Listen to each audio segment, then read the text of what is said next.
Баршаларыңызға сәлем.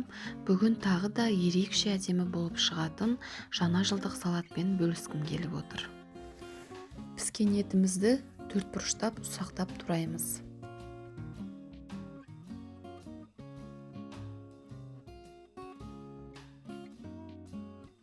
Тұздалған қиярымызды да төртбұрышты етіп тураймыз.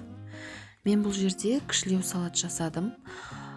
Сіздер жаңа жылға үлкенірек қылып немесе екі жерге қоятындай қылып жасайтын болсаңыздар, описанияда жазылған ингредиенттерді екі есе көбейтіп жасайсыздар.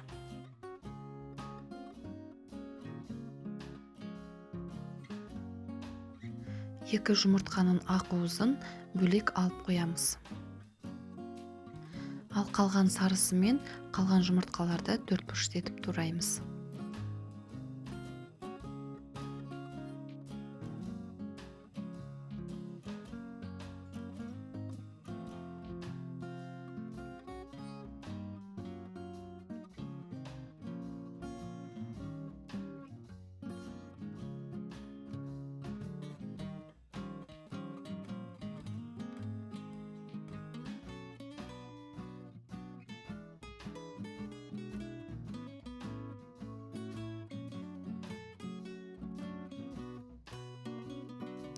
Жүгеріні қосып, біраз тұздап және бұрыштаймыз.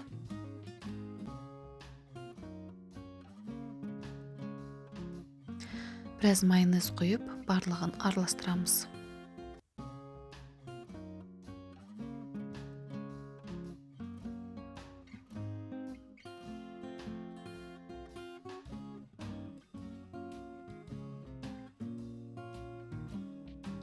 Ыңғайлы ыдысымызға салатымыздың барлығын салып, қолбақтың формасын келтіреміз.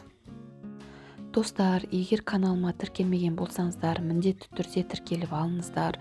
Өте қызықты, ерекше рецепттер көп және алда да болады. Лайктарыңызды аямай, комментарий жаза отырыңыздар. Каналымды ашып қарайтын болсаңыздар, тек қана рецепт емес, бұл жерде мен өзімнің күнделікті қолданатын лайфхактарыммен де бөлісемін, және де өзім жасаған әдемі әшекейлердің де видеолармен бөлісіп отырамын. Міндетті түрде тіркеліп алыңыз.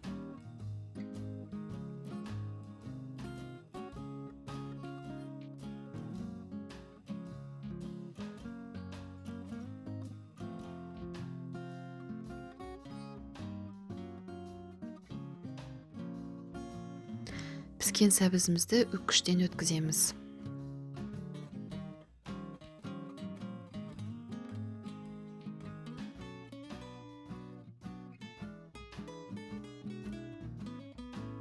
Біраз тұз себеміз және үлкен бір қасық паприканы салып, барлығын жақсылап араластырамыз. Бұл жерде паприка бізге қанық түс беру үшін қолданылады.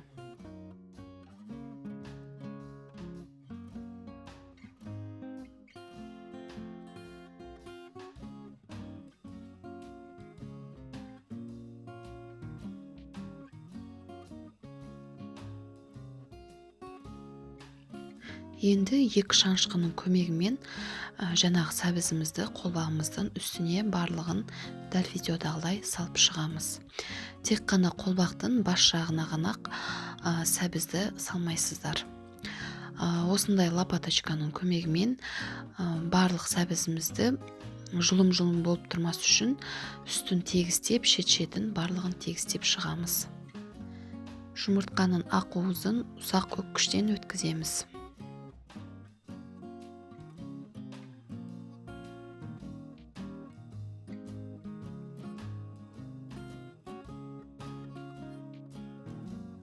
Ақ уызды да шанышқының көмегімен орналастырып шығамыз.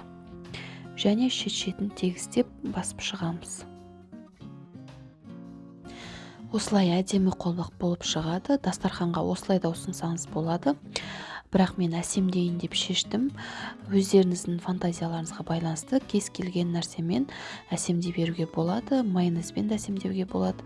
Мен сияқты сырмен де әсемдеп қоюға болады. Бұндай әдемі салат дастархандардың көркін ашатынына мен сенімдімін. Міндетті түрде дәл осы рецептпен жасап көріңіздер.